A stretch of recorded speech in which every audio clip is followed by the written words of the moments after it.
Thank you for watching the Whittemore Community Magazine's Hour of Power Live on Facebook with your host Edward McQueen and April Garner.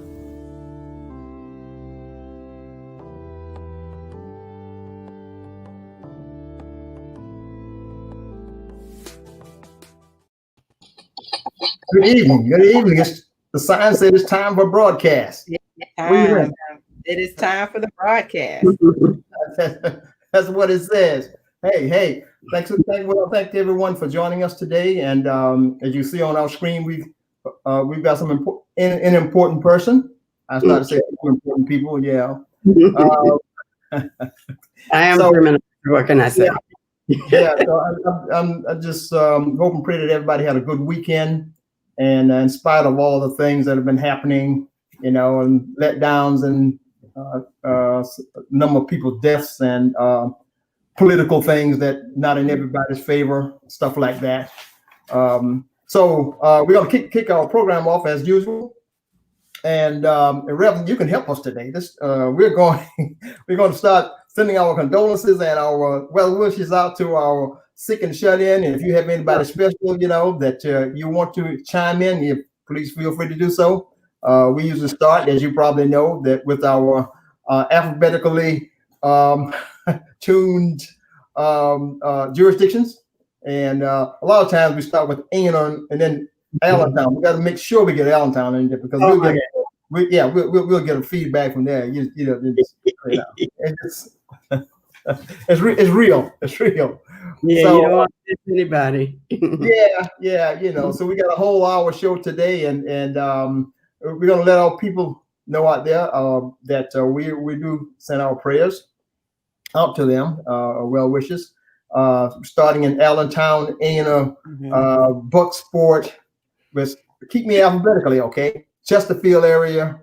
All right, I got to skip. Cochran Town. Don't forget Cochran Town. Yeah, absolutely. Cochran Town, so got out of the D's, right? So Dillon, hey, it's all the way over there. I mean, Dillon, of course, first of all, we're globally.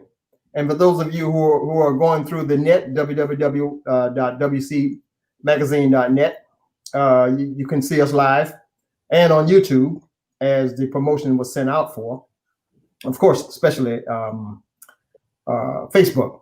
So, in continuing with our jurisdictional wishes and well wishes, we start with Marion, Lower South Carolina, Green Sea.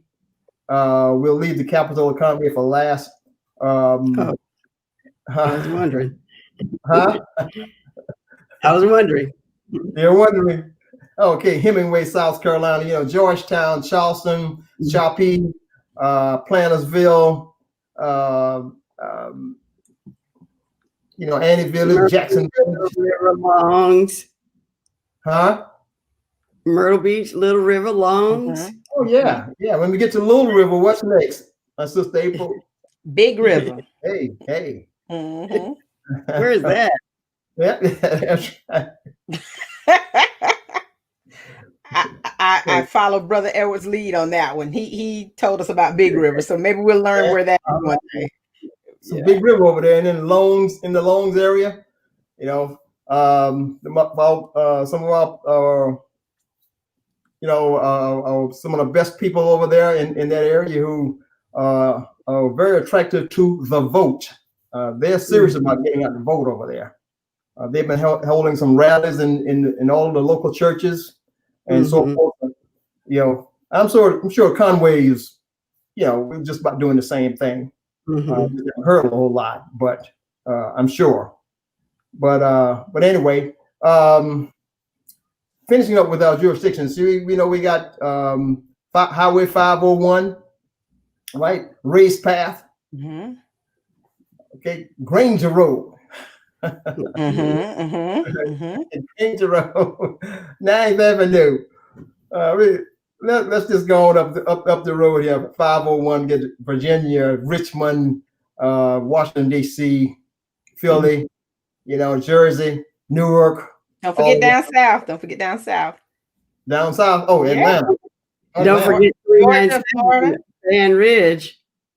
The sand ridge. Oh, yeah, I got it. Yes, please acknowledge the sand ridge. Exactly. You get The a call ridge. on that one too. The ridge. The ridge.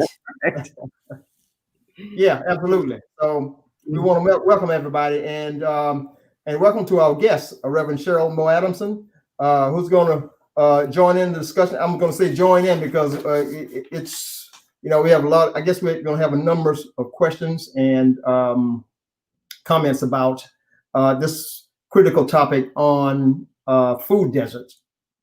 And Reverend Adamson, we're going to start by asking you if you could explain to the audience exactly why we call it food desert and what a food desert is. Well, food deserts are places where there's low income and low access to healthy foods. There are places where at least 1/5 of the population lives below the poverty line, and there is no supermarket within a 1-mile radius or a 10-mile radius in rural areas. And so we can easily see how that happens when we look at Bucksport, for example. There is no full-service grocery store for over 10 miles. From the food line on 701 to Bucksport is a little over 12 miles. And when you look at the spot where the Bilos and the Harveys used to be, right? After you go past a mile, people don't have transportation. They can't walk that. So distance between the food line on 701 and the IGA on Main Street is over 2.5 miles. So people in that area who don't have transportation or are low wealth, they are considered to live in a food desert. And you can actually look on maps that the USDA and DHEC has, and it will actually outline the streets and the areas. But where the Bilo is smack in the middle of a food desert. Where Chops is 1 block over from the beginning of that particular food desert, according to the stats that came out in 2010 and then were updated in 2015. So many of our people live in food deserts. Another characteristic of food deserts is they have 2.5 times more fast food restaurants and convenience stores than people who are in middle class areas. Yeah. So the thing that we have to consider is that the same people who are making decisions about where the convenience stores and the fast food restaurants are going to go are the people who make decisions about where grocery stores are going to go. And you know that grocery stores, like most other things, are driven by a profit margin, are driven by a profit motive. So for Black people, not having grocery stores in their neighborhood is not only a healthcare disparity, it is also a social justice issue as well as an economic justice issue. So go ahead. You finished. Go ahead. You go ahead. Okay. Just think about just a few months ago when we were up in arms after the George Floyd situation and really started taking note of where our dollars were going. When people started looking around to say, where can I spend my money? There was not a Black grocery store that most of us could point to and say, this is owned by a Black person or Black persons, and this is a full service concern that I can go to and get everything that I need. And that is countrywide. Across the nation. So what piqued your grand interest into this? What was the major catalyst for you, having, a great interest in addressing or attempting to address the food desert issue. I see. Well, and my next question would be not my question, but if you would explain to the people where CHOPS is. You mentioned the word CHOPS. A lot of people don't know where CHOPS, what it is, or where it is. Okay. Well, CHOPS Produce Store is a subsidiary of Palmetto Works Community Development Corporation, which is the mission and outreach arm of our church, Palmetto Missionary Baptist Church. So CHOPS Produce is one of 3 programs that we offer to the community.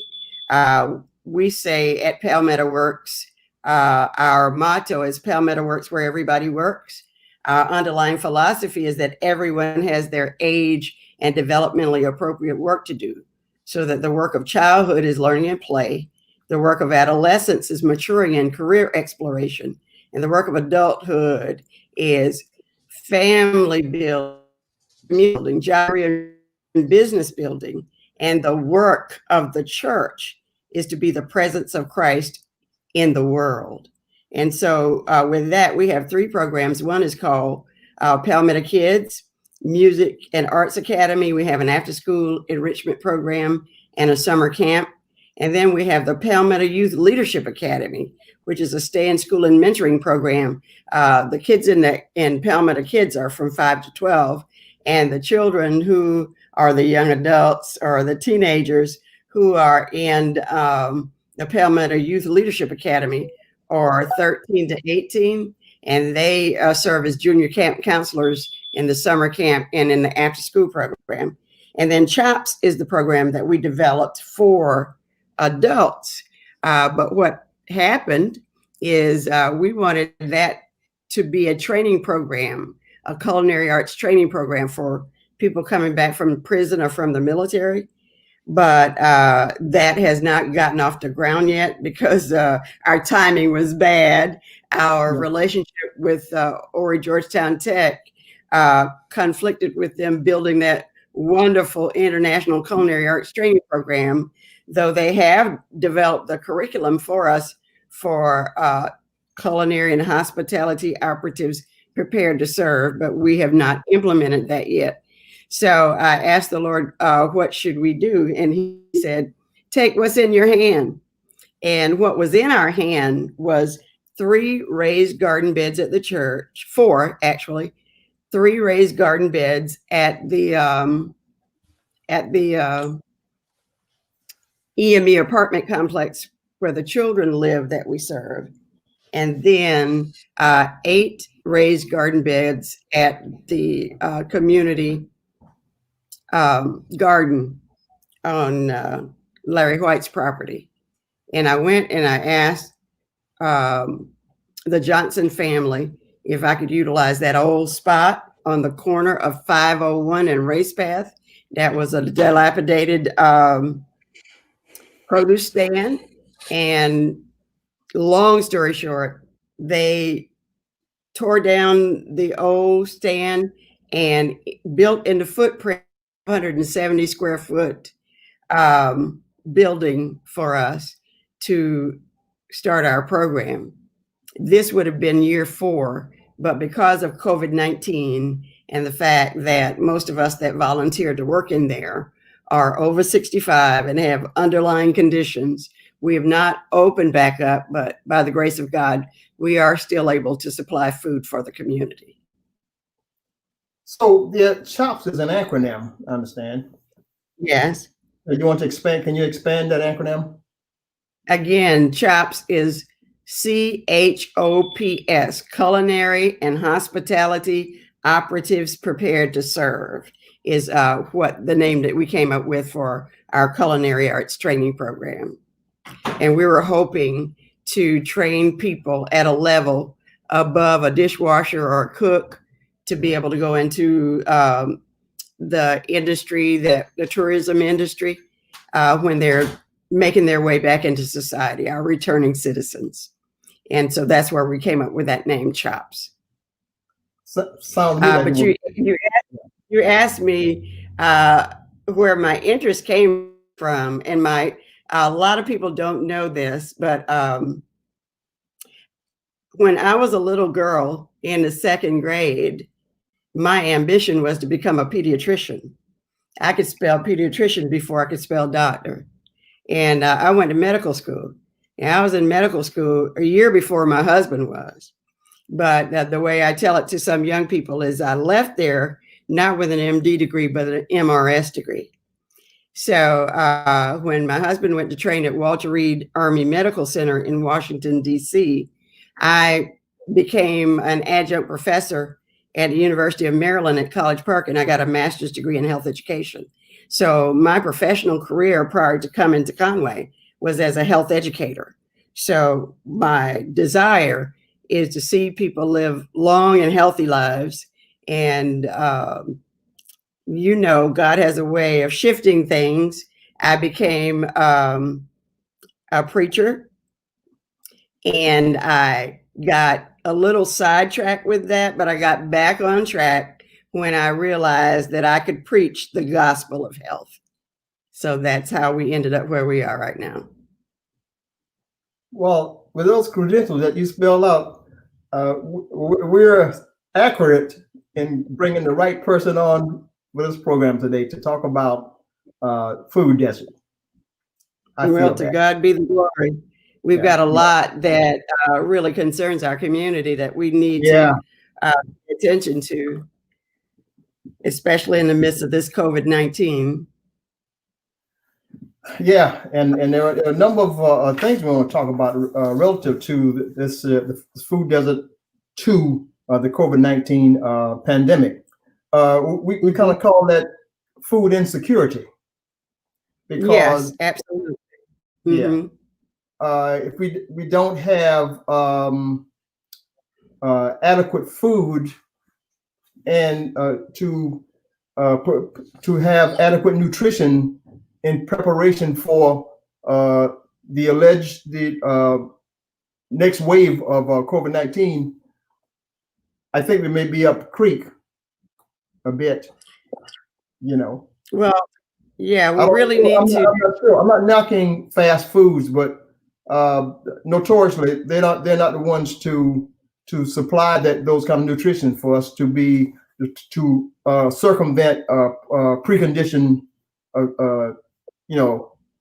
health, I might say. Yeah, this is true because fast foods are notorious for being pre-processed. They're notorious for being high fat, high sugar, and high salt. So all of those things predispose us to what people are referring to these days as underlying conditions. Right. In the profession, we call them comorbidities.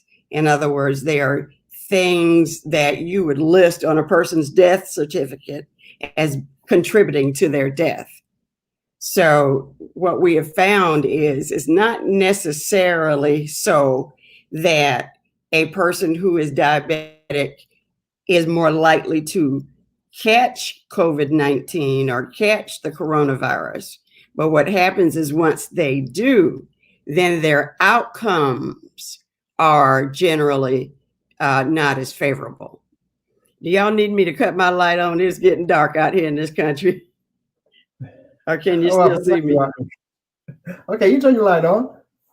Okay, I don't know what it's going to look like. Excuse me a second. Yeah, that's okay. So I just want to remind our viewers, if you have any questions or comments, you can post them to Facebook, and we will certainly moderate them for our guests. I see there are a few comments and a couple of questions that have come up, so we will get to those in just a moment. Just allowing, I guess, to turn on her light. Yes, she is. Okay. All right. Yeah, I'm way out in the country. Y'all in town, y'all got lights to just stay on. The sun don't even stay out here. But, so you were saying that you were talking about food insecurity. Right. And in fact, in Horry County, 14.24% of the population lives in a food desert, and 12% of people in Horry County are food insecure. And what that means is these are the people who worry that they could run out of money before they would have enough more money to buy food. And, you know, sometimes that's hard for us to understand or believe, since so many of our people in our community are overweight. We think it is because they eat too much, but that's not really the case. Our people suffer from malnutrition. A fat person can be malnourished. So in other words, they may have a lot of food, but it may be a lot of the wrong foods, or they may have a little food and it's the wrong foods. So that is a real concern for us. Also, I don't think that we take into account that we live in communities where we don't have access to safe exercise, nor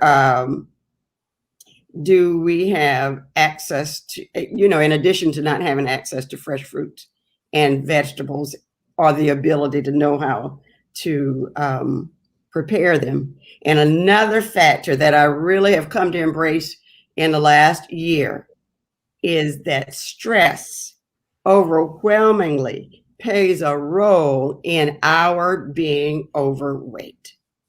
And I think it's a generational thing. The stress of being an oppressed people, the stress of working in white spaces, the stress of not knowing whether or not you're going to be kicked off of a government program, or the stress of living with addictions or with persons who are abusive. Those stresses determine the level of cortisol that you have in the body. And I think that we hold on to our fat because of this cortisol, because of stress. So a lot of the blaming the victim that we do about people being overweight is really misplaced. Is really misplaced. Yeah, I've become to believe that wholeheartedly. Okay, because you know, I think a person is conscious of his or her weight. I mean, not a weight, but her his or her nutrition or lack of nutrition, and health in general. A lot of times, you know, even though the knowledge is out there, maybe on the internet or whatever, but you can't get it right away, and there's so much conflicting information. I just think that, and then the competition is with the manufacturers of certain foods. Okay, you may be aware of certain foods and not eat them, but the taste enhancers, for example, that they put in some of these foods that, you know, after you taste it one time, I mean, you want to go back again. You know, you're hooked. You're hooked. I mean, we can look at some of the data, just like what they did with cigarettes. Right. These things were intentional, and one of the things that we have to note, I mean, just go back through some of your family pictures. Look at the people, look at Black people in historical photographs. Absolutely. Prior to 1920, the majority of us were not overweight. That is because sugar was so expensive that Absolutely, yeah, people who lived in the North or who were wealthy could get a hold of sugar. So prior to the 1920s, obesity and diabetes were less common in African Americans than in whites. It is only after the 1920s, when sugar became cheaper and more widely available, that you began to see this. Because remember, we were on the farms. Well, we were enslaved. We were on plantations. Then we were on the farms. We were on the family farms. We were sharecropping. We were eating chitlins and this and that and the third. right. But we were not consuming a lot of sugar. We had sugar cane. We had sweet fruit. But you ate those, you burn those calories off. And now it is the opposite. The opposite is that now you have more African Americans that are eating sugars and high fructose cornstarch than are white people. And those things are embedded, especially in the processed foods that we eat. And I don't know how many of you have converted to drinking those little 7.9 ounces of soda. I mean, that satisfies you like nothing. I mean, it really does slake your thirst for something sweet, but you go to a corner store or to a fast food place and they're giving you gallons of sugar. So and that has been to our detriment. So what can we do politically to address maybe, like the food desert, especially in Conway? Do you think that we can engage in some kind of a forum maybe, or how can we take the system? How can we address that as citizens? Okay, because we don't have any power, being in to make decisions. Well, certainly, the first thing is that we have to inform ourselves, and we have to put away our guilt about some of the things that we're experiencing. And secondly, we need to help people to understand that this is indeed a social justice issue. I have white friends who live in communities who could throw a rock at 6 grocery stores. And it is because of this profit motive. We really need to address the evils of capitalism and help people understand that health should be a right. You got all these people who claim that they are believers in the right to life, but then once babies are born, they do everything to kill them. And so we need to be able to couch our position, not just from that of a consumer, but to that of an advocate. And we've got to start advocating for certain things. And so that is one of the other reasons why we open CHOPS, because we want to advocate for health. I did not know up to the point that we started 3 years ago. When we started, it was in my 64 years of living. I'm 68 now. In my 64 years of living, I did not know that the produce section of the grocery store was a loss leader, just like gas at a corner store. So the major grocery stores, their produce section is, is subsidized by all of the other things that they sell. Generally, it is for the love of produce that people have produce stands. And you see in many of them, they have to resort to complementary products that are not healthy just to be able to survive. So with CHOPS, we never made a profit. So that is why, being a nonprofit, we have to subsidize the ability to have produce there for our community by other means. I have to get money from other places for that corner store to be open. Yeah, we will not make a profit just selling produce.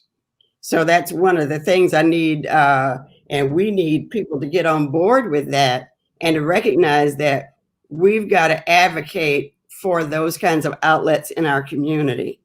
The people who are entrepreneurs and business minded have to come together and decide how it is that we can put our heads together to be able to support a grocery store, a full service grocery store in our community that caters to the needs of our people. So I see you're about to say something, Ed. Yeah, I've bought some good vegetables and stuff at CHOPS. You had some of the best in the neighborhood. Well, it was amazing. Yeah, it was amazing that for so many of us, we don't understand how or where we get our food from. When people purchase produce at CHOPS, perhaps 2 hands have touched it. That's the farmer and whoever went to pick it up and put it on display for us. But whenever people buy produce in the grocery store, not only has it gone through about 7 different persons or entities' hands, it may have traveled over 3,000 miles to get here. So when people started coming into Chops, they said, "Oh my God, this tastes so good." It's like what we remember from when we were children. And that's people from every part of our community that said that the produce tasted so good. And that's because it was so fresh and because it had only been handled by a couple of people and because it has come from a short distance, so that the nutritional value of it was maintained. And so we're going to have to identify small Black family farms and support them. And we have to not be so convenience minded. It takes sacrifice to be able to say, yeah, I'm at the big grocery store. I don't feel like making 2 trips to go to Chops, but it's not about Chops, it's about you. It's about what you want to feed your family and what you want to feed your body. Absolutely. And it does make a difference what we eat. As you're an advocate of that, you well know. Yeah, absolutely. Like I said, I've had some good vegetables there at Chops. And a couple of times you put on some demonstrations of different varieties of food. I think you've had one of the major chefs in Horry County around. I think it was what's his name? The chef Dwayne Beatty. Dwayne Beatty. Yes. Yeah, Dwayne is our resident chef. He's very concerned about. Yeah, he's very concerned about people's health and nutrition as well. Dwayne is from Bayboro.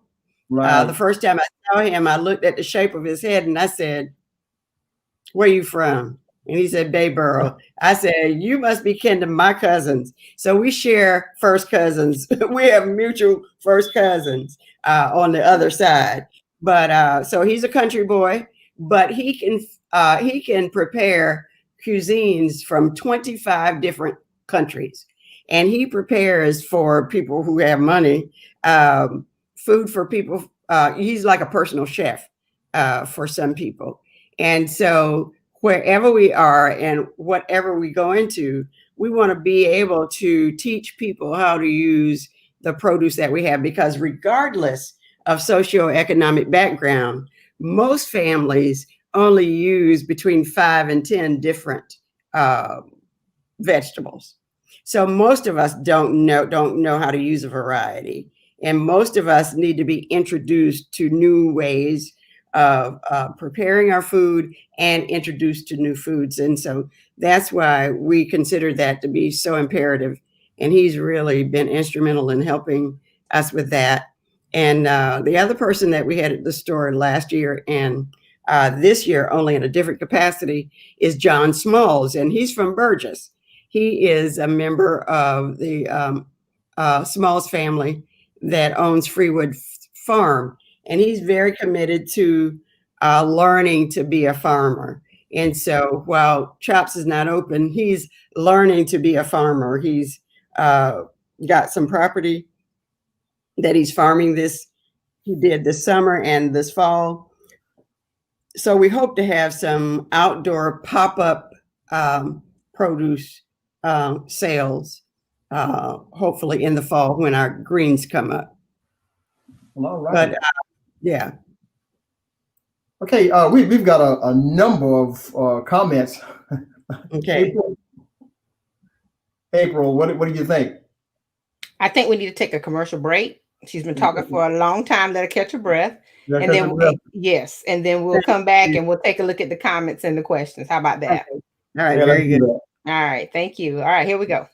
Do you need to complete your diploma or get your GED? Stop putting your future on hold. Contact the Horry County Adult Education Centers today. With 2 offices in Conway and Myrtle Beach, you'll be well on your way to a new career. The Conway Education Center is at 843-488-6200, or the Myrtle Beach Family Learning Center is at 843-839-5400. You can also visit the website at hcae.horrycountyschools.net. Heating unit not working? Need answers right away? Call Quick Services Heating and Air Conditioning for comfort in a hurry. Quick Services Heating and Air LLC is the right choice for you. Call Kenya and Nina Keith at 843-488-1492. Residential or commercial financing available. You can also visit their website at www.quickserviceshvac.com. That's KWIK serviceshvac.com. Quick Services Heating and Air LLC, the right choice for you. Serving Horry County for over 79 years, Palmetto Chevrolet in downtown Conway has just what you need to find new roads. Come through and browse, make your selection, and find new roads right away. Palmetto Chevrolet, 1122 4th Avenue, downtown Conway. You can also visit palmettochevrolet.com or call the service center at 843-248-4283. Palmetto Chevrolet, find new roads. Matthew and Beatrice Rue left a rich legacy of funeral home services in the capable hands of Atu and Tammy Williams. Ocean View Funeral Homes and Cremation Services with 2 chapels serving the Horry County area. They offer full-service funeral and cremation services with no hidden fees. Call for details. The Conway Chapel is 843-248-5376. The Myrtle Beach Chapel is 843-916-8929. They offer affordable, professional, and caring full-service packages. Ocean View Funeral Homes and Cremation Services.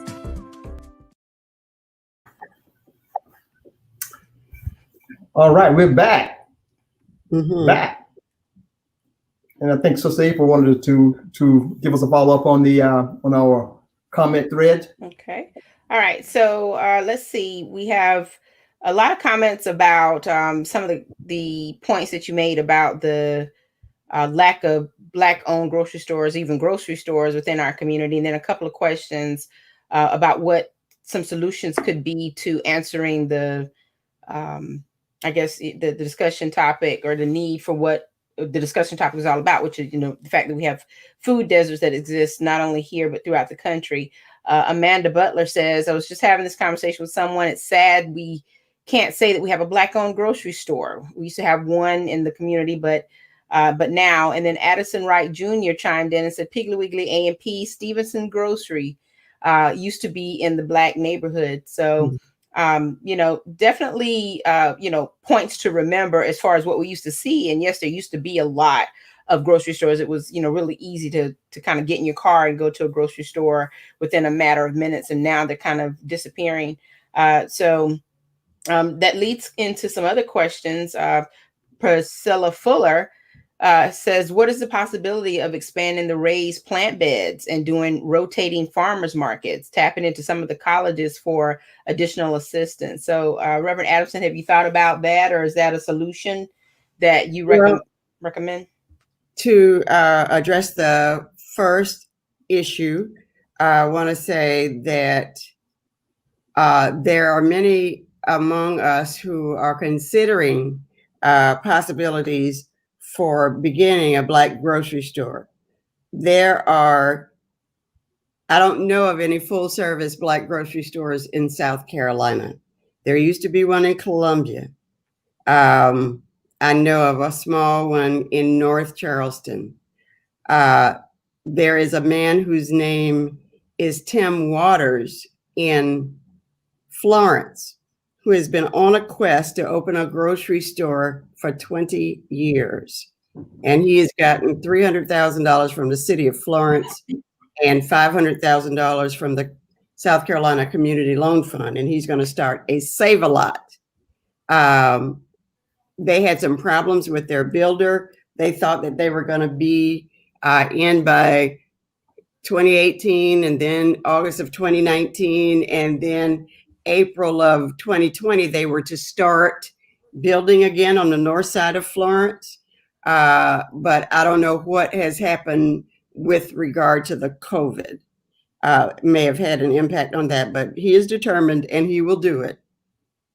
We've been in conversation with some entities around the state and locally, with the city of Conway, with South Carolina DHEC, with Coastal Carolina, with the Small Business Development Center at Coastal Carolina, Ms. Janet Graham, with the South Carolina Community Loan Fund, and the South Carolina Association of Community Economic Development about the possibility, or don't let me say, yeah, it is a possibility, but God will make it the reality if he chooses, of our community coming together to buy the Bilo property. So what we need is for persons who have an interest in seeing that happens to make themselves available to Palmetto Works Community Development Corporation and have some conversations with me as to how you think we can best proceed to be able to do that. That building is 38,000 square feet, and every last vestige of a grocery store has been stripped from that property because that property was a Bilo, and then when it became a Harvey's, you all noticed that the quality of everything went down. The quality of the meats went down, and in the produce section, shortly after they got there, half of it was became sweet drinks. So we need some young people who are business minded or who have a single skill that can lend to this project. We need somebody to tap into their nationwide or international circle for financial backing. We need persons to tap into their sources to find a cousin or a friend or college mate that knows how to run a grocery store. We need people who are in touch with philanthropic organizations that would be willing to help us. Now, we started these conversations before COVID hit. And there are a lot of things that will modify or have an impact on what we're able to do. My concept, our concept at Palmetto Works was to purchase the property and divide it in half and have like 18,000 square feet or more dedicated to the grocery store. In that space, we could have a grocery store about the size of a Trader Joe's.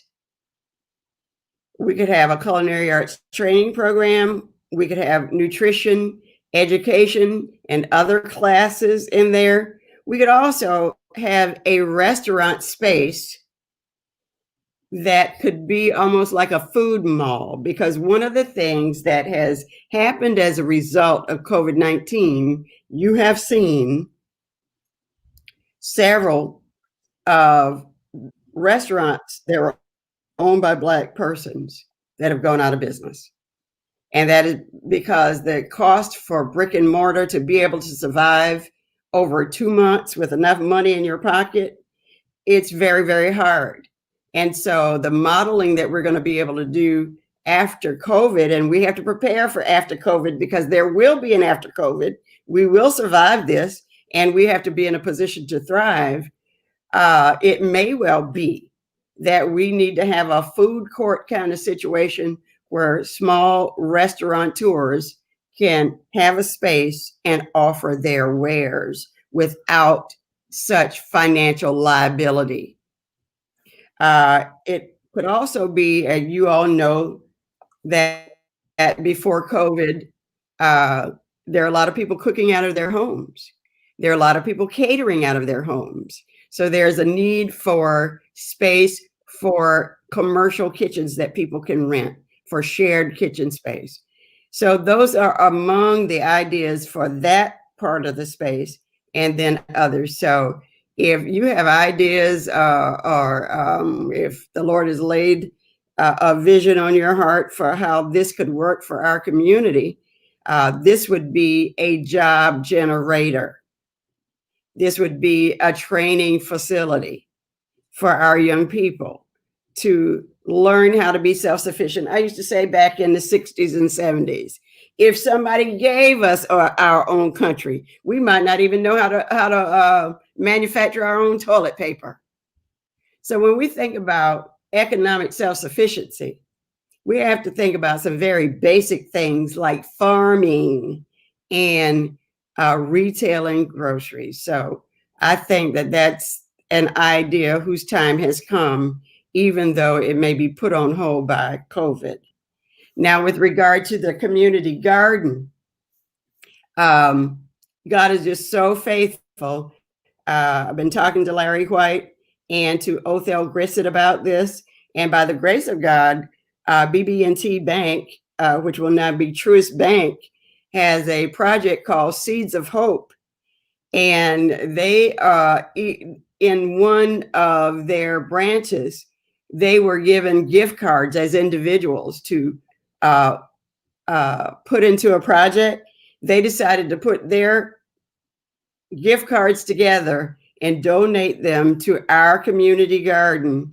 And they're going to buy the plants and the fertilizer and the seeds, whatever, in partnership with us, with our community, in the very near future. So this is the thing. We need people to work the garden. When Mr. Larry White, our dear neighbor, gets out there after Mr. Othel has turned the soil and planted the crops, he's gone. There needs to be a cadre of volunteers to manage the community garden. I don't know how many of you have seen the community garden in Myrtle Beach in the Carver neighborhood, but it's beautiful. Absolutely. So Larry does the garden, and then everybody wants what he grows, but nobody wants to come and hoe some weeds. So if the person who mentioned that or some other persons are interested in the community garden, please contact Larry White or myself. We're getting ready to get going again. What we want to do is raise money to put a fence up. We need to help. This is Mr. White's family property. He has to pay insurance for us to be on the property. So we got to pay for insurance for people coming on and off the property. And we need a fence, not only for 4-footed predators, but 2-footed predators that want the produce, but they don't want to do anything to help. I think it'd be an excellent project, especially people who want to teach their children about farming. So whoever is interested, please contact Larry White. We need a commitment from some young people. Larry and I, you know, I got gray hair and I don't have them for nothing. All right. Those 2 questions. Okay. Yeah, we talk about the next pandemic.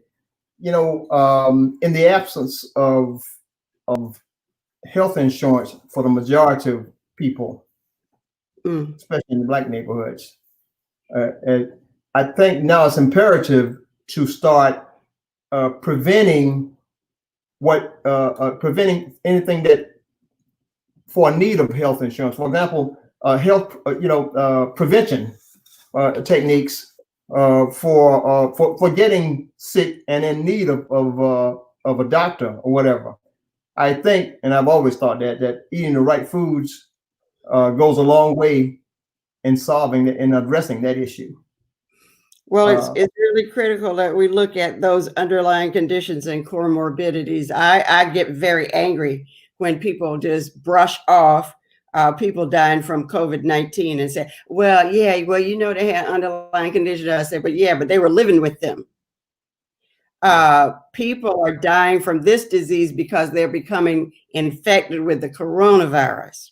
But in light of that, if you want to try to protect yourself, the diseases, diabetes, hypertension, cardiovascular disease, heart disease, asthma, that make us more prone to a negative outcome are those diseases that are chronic inflammatory diseases.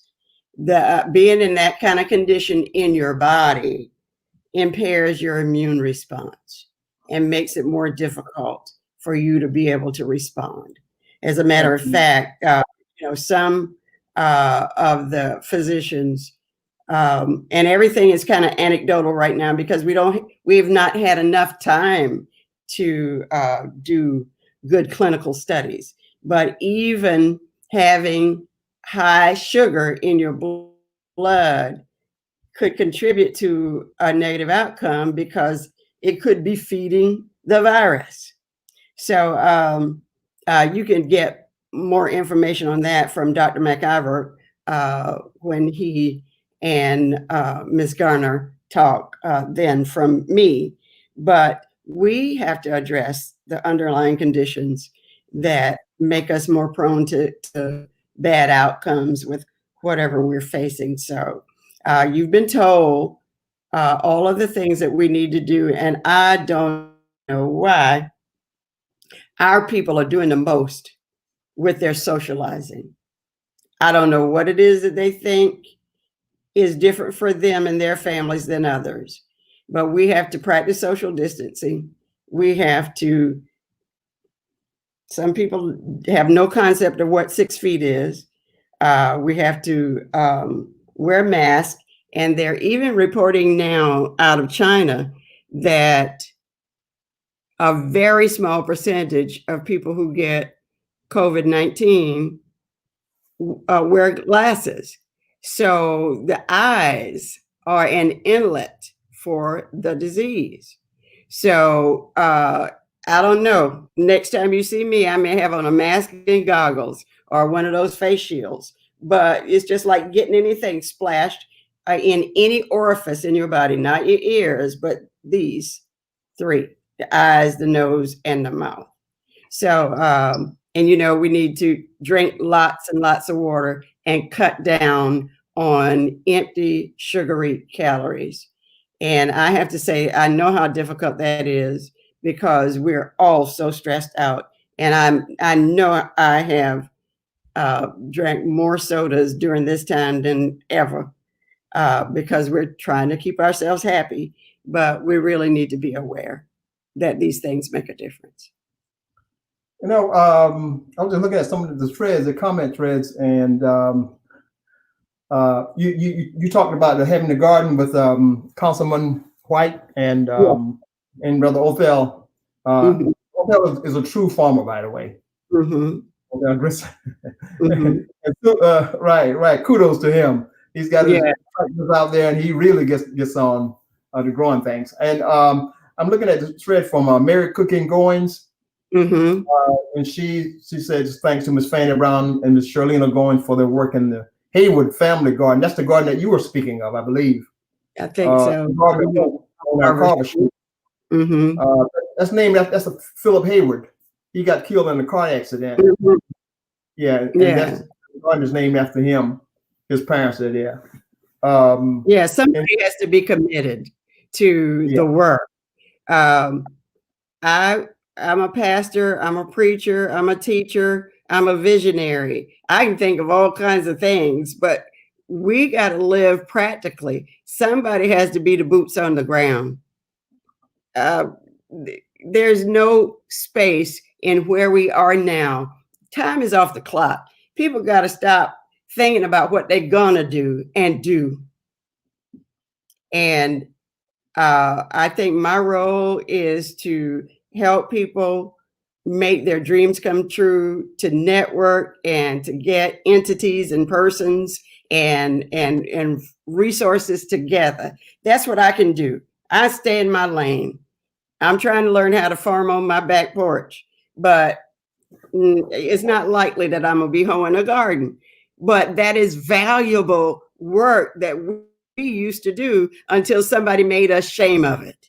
And we got to get that. But I think that addresses the comment from Ms. McIver, who said that we should be doing our building out, having our own gardens, consider growing our own foods. That's right. Especially and to accommodate the vision for those coming out of incarceration. One of her comments. Yeah, I thought that was key and right on point. Yes. Yeah. Not in this particular program, but later on, I think in April and I were talking, I guess some time ago back, about we're going to have a health segment, and I think Doc on a network this past Friday started kicking things off a little bit with, and he started with prostate health, and we're going to get into some of those things. You know, that's diet also. Okay, all that stuff is diet. So we'll get into some further discussions in some of our programs to be had later on, and we're going to get to straight to How to Eat to Live. And that's right. If anybody knows anything about that book, you're gonna nothing but plain stuff. Okay. Yes.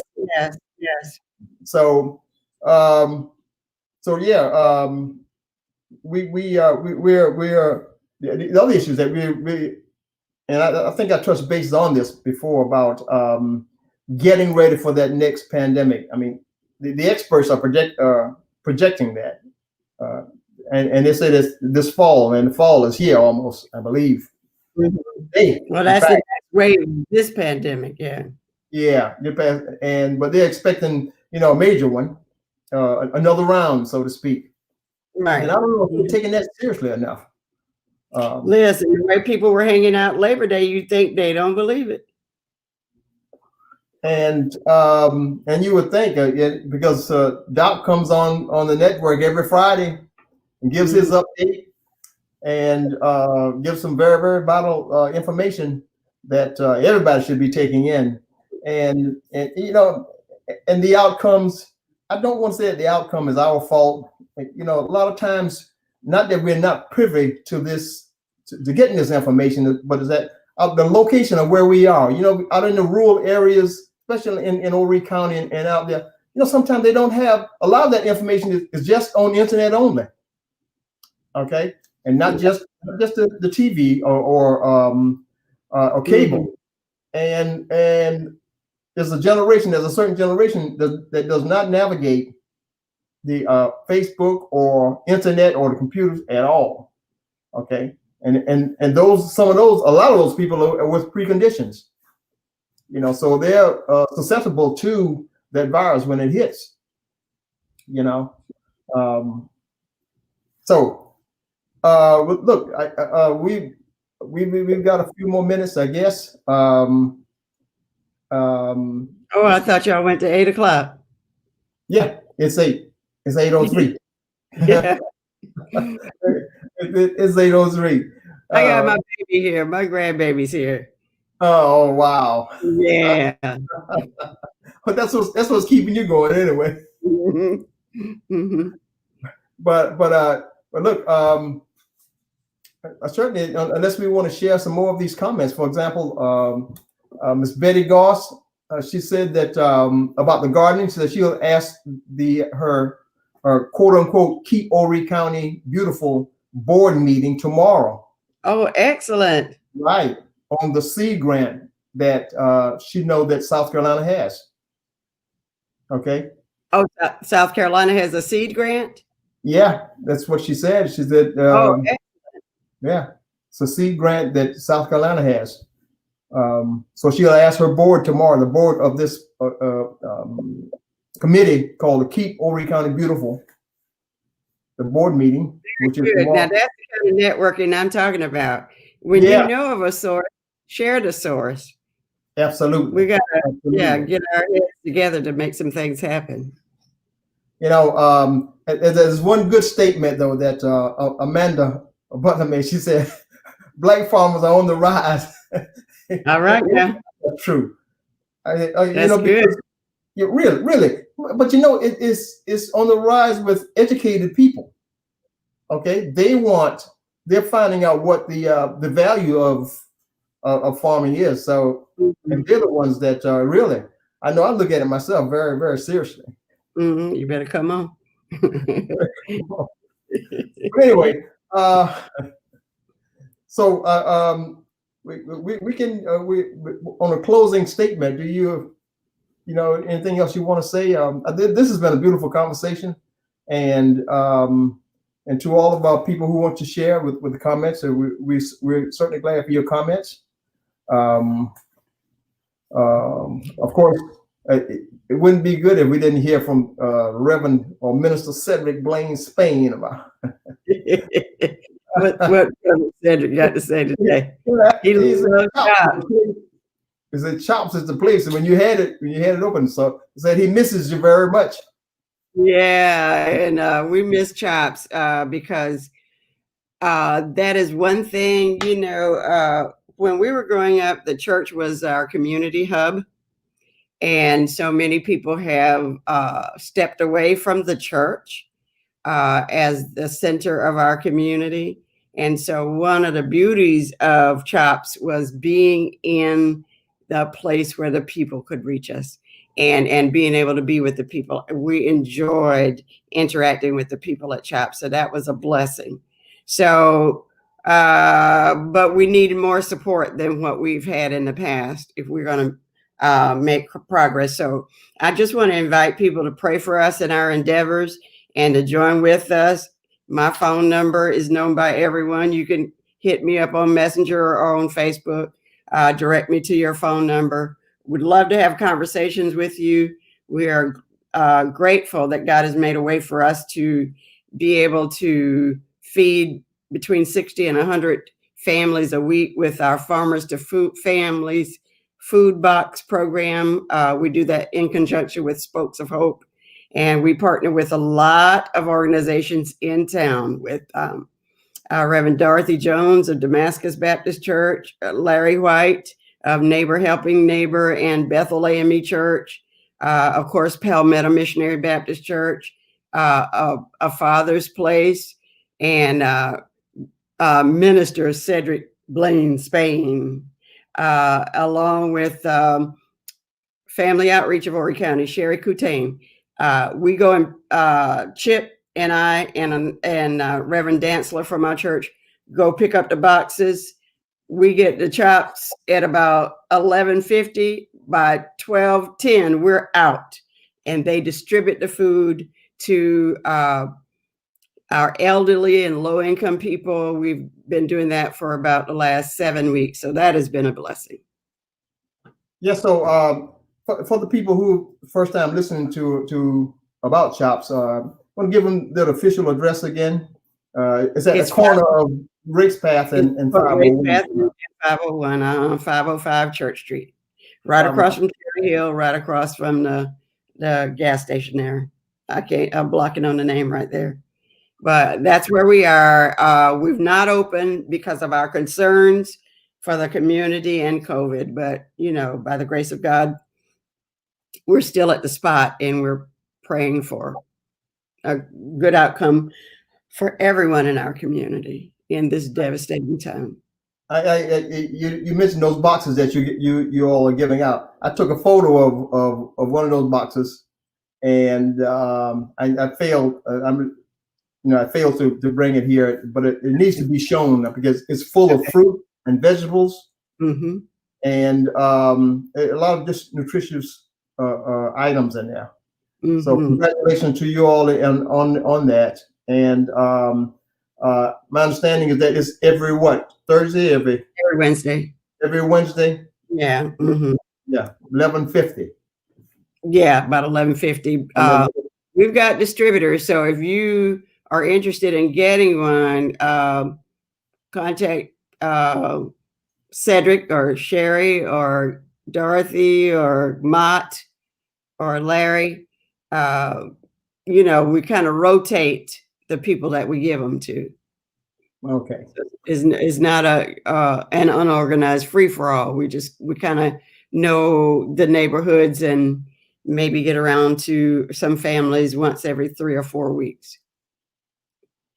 Well, all right. So listen, we're gonna close our program, and we thank you so much for being our guest. Sister April, you have any last remarks? Well, She must have left the studio. okay, yeah. It had to Well, be something I negative. really appreciate you all having me, and thank you so much. And I covet your prayers and open to your ideas and suggestions. Yeah, well, we thank you. That information is so vital. I don't know if people can put a real value on the information that you're giving out there, especially, and you actually gave a status of possibly bringing in the next full a grocery store, you know, or what's being done in order to make that into fruition. So we certainly appreciate that.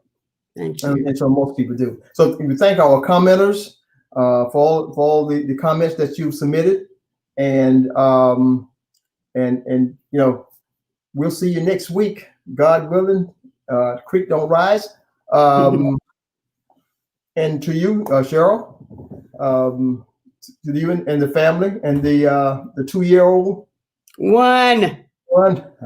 She just turned 1. She's 13 months old. That's Miss Ajwa. Actually, Cheryl Ajwa Adeagun. I know he had to have Cheryl in there somewhere. Yes. By the grace of God. Okay. Thank you. So thank everyone for tuning in, and God bless. We'll see you next Monday, 7 p.m. right here on Facebook and YouTube, and the Whittemore Community Magazine.net. Okay, that's the other venue. Thank you so much.